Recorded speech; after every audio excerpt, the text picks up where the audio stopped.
안녕하세요. 홍 교수입니다. 자, 11번부터 이어가도록 하겠습니다. 자, 11번. 막대기 한 끝을 고정하고 타단을 자유로이 10도만큼 비틀었다. 그리고 최대 전달 능력이 나왔다. 이건 거의 전형적인 축의 비틀림 문제입니다. 축의 비틀림, 즉 비틀림 각 전달 능력. 또 이번에는 나오지 않았지만은 이 동력이 주어지는 이제 경우도 있죠. 이번에는 이 비틀림감과 전달 능력 두 가지만 알면 됩니다. 그래서 세타는 GI P분의 TL에서 요거 중요하죠. 세타는 이제 도로 주어져 있기 때문에 요걸 이제 라디안으로 바꿔야 되기 때문에 180분의 파이 이렇게 이제 바꿔 주셔야 되고, 그리고 뭐 G, I, T, L 이런 거 이제 다 넣으시면 됩니다. 그래서 이 t를 이제 구해 보시면은 7.2 이렇게 이제 나오고, 요 타우 맥스 그대로 이제 공식에 넣어서 대입을 해 보시면은 36.7, 답은 2번이 됩니다.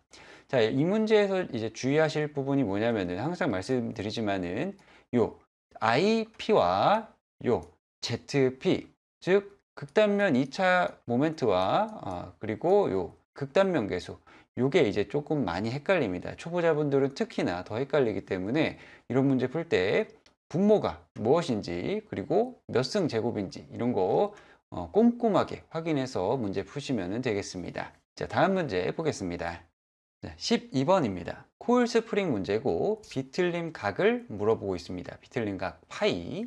자, 이 비틀림 각을 알기 위해서는 이 스프링 처짐량과 비틀림 각 요 두 가지의 관계를 좀 아시면 되는데, 사실 교재에서는 이걸 다루지는 않았어요. 왜냐면은 필답형 때 아주 상세하게 다룰 거라서 다루진 않았는데 이렇게 시험에 나왔네요.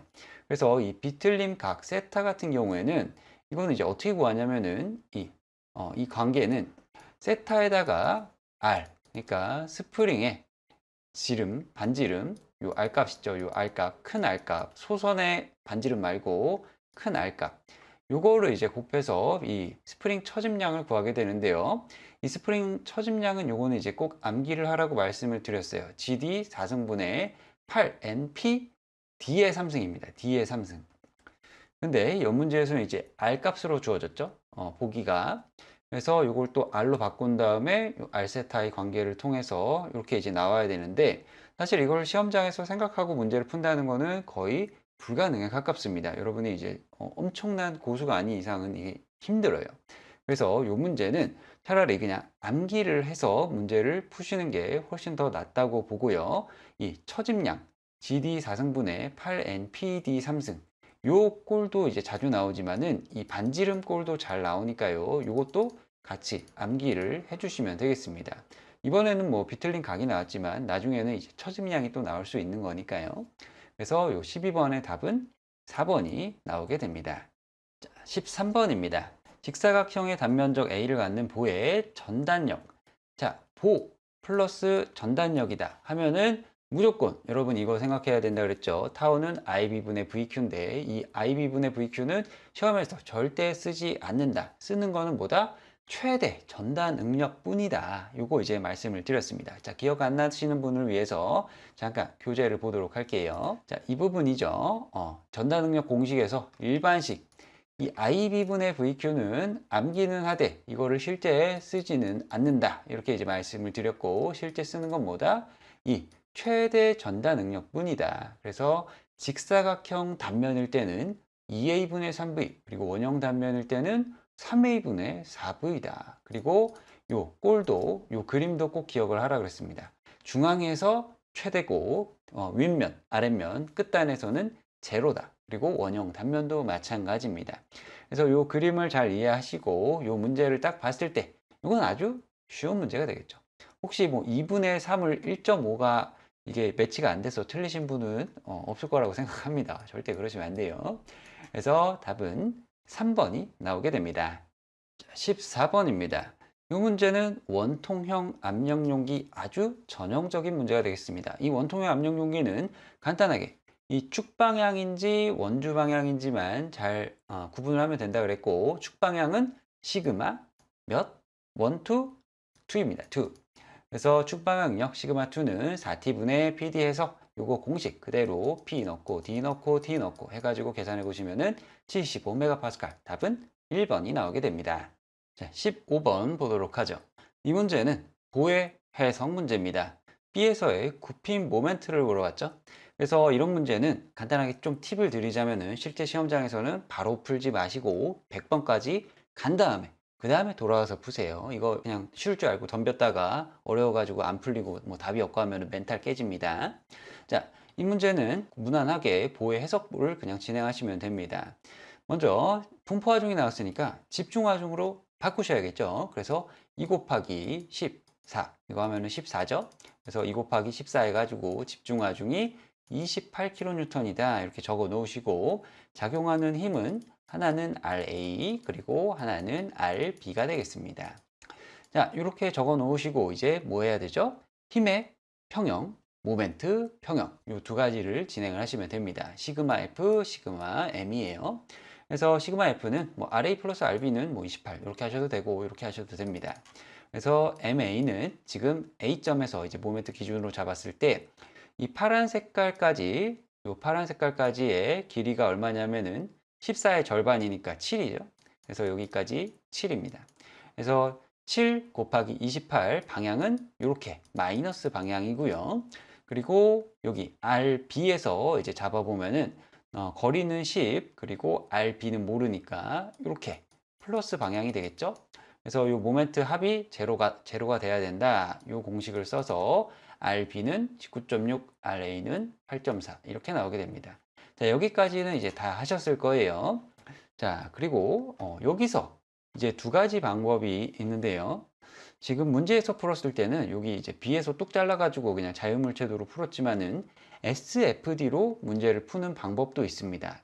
자, SFD로 이제 한번 풀어볼게요. 자, 여기 이렇게 일직선을 긋고 RA 지금 얼마죠? 8.4입니다. 8.4 쑥 올라옵니다.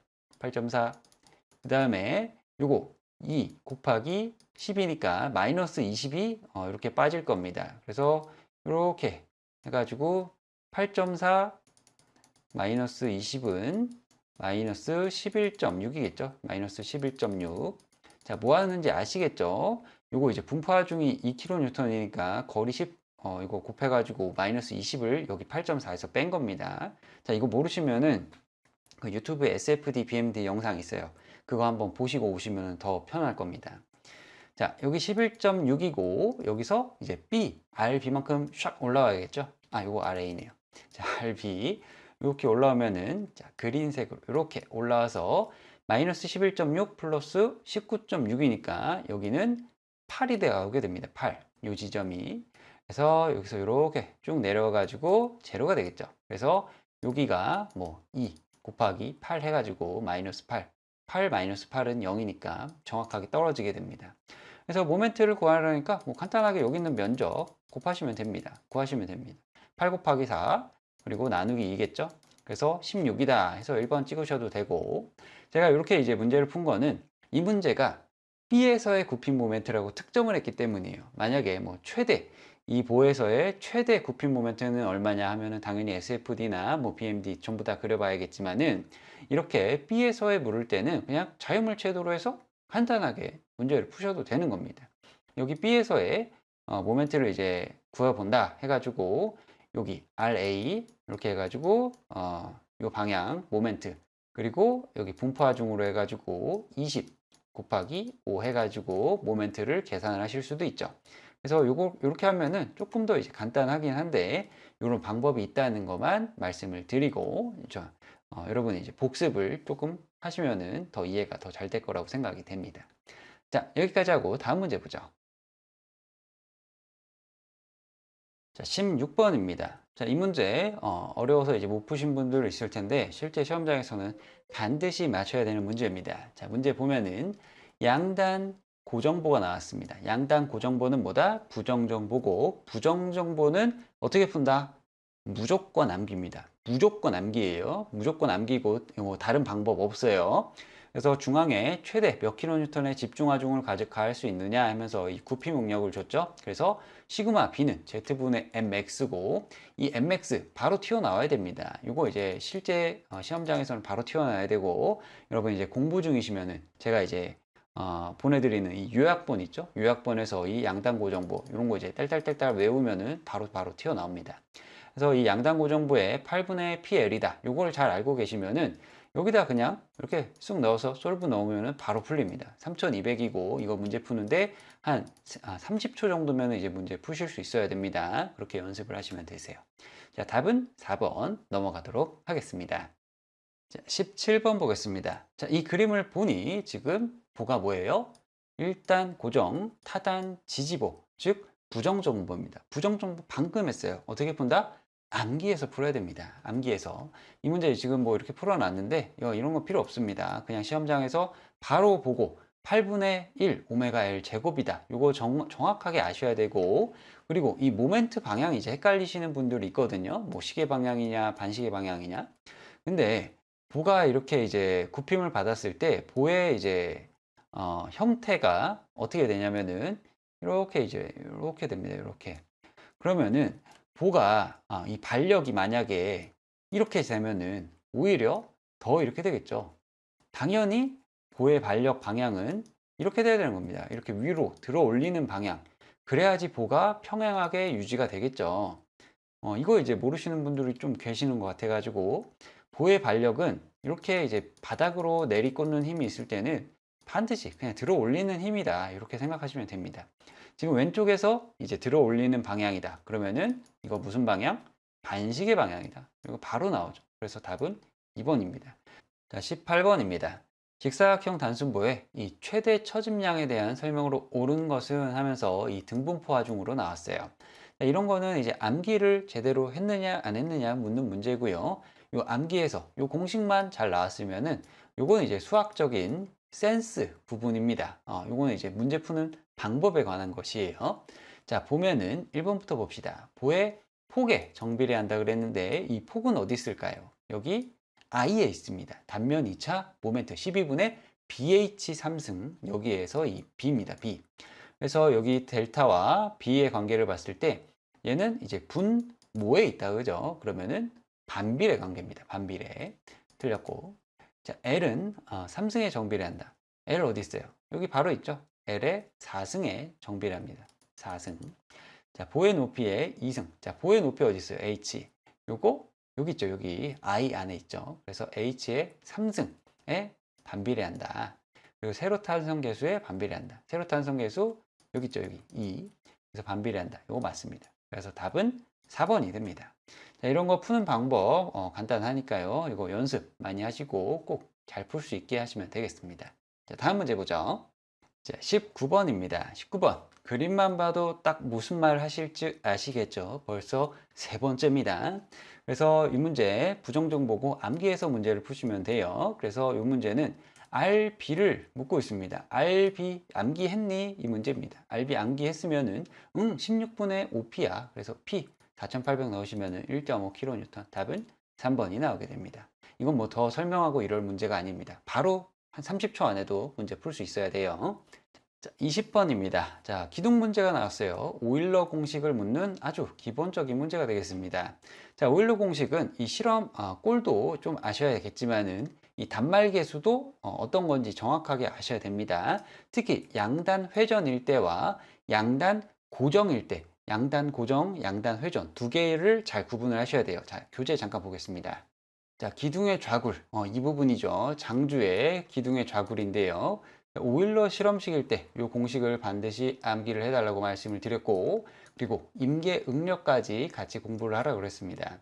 그 다음에가 이제 중요한 게 단말 계수라 그런 거였죠. 단말 계수는 여기 유효 길이와 단말 계수 이 두 가지를 이제 좀 구분을 하시라 그랬는데, 단말 계수 요 1단 고정 타단 자유, 1단 고정 타단 힌지는 거의 나오지 않고, 양단 힌지 지금처럼 회전이 가능한 거, 그리고 양단 고정 이 두 가지는 꼭 암기를 해달라고 말씀을 드렸습니다.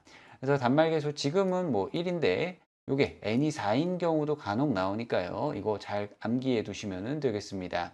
공식에 오일러 실험식에 넣어서 문제를 푸시면은 15.5kN, 답은 3번이 나오게 됩니다. 자, 재료역학 해설 강의는 여기까지 하도록 하겠습니다. 고생하셨고요. 저는 21번 연력학에서 이어가도록 하겠습니다. 감사합니다.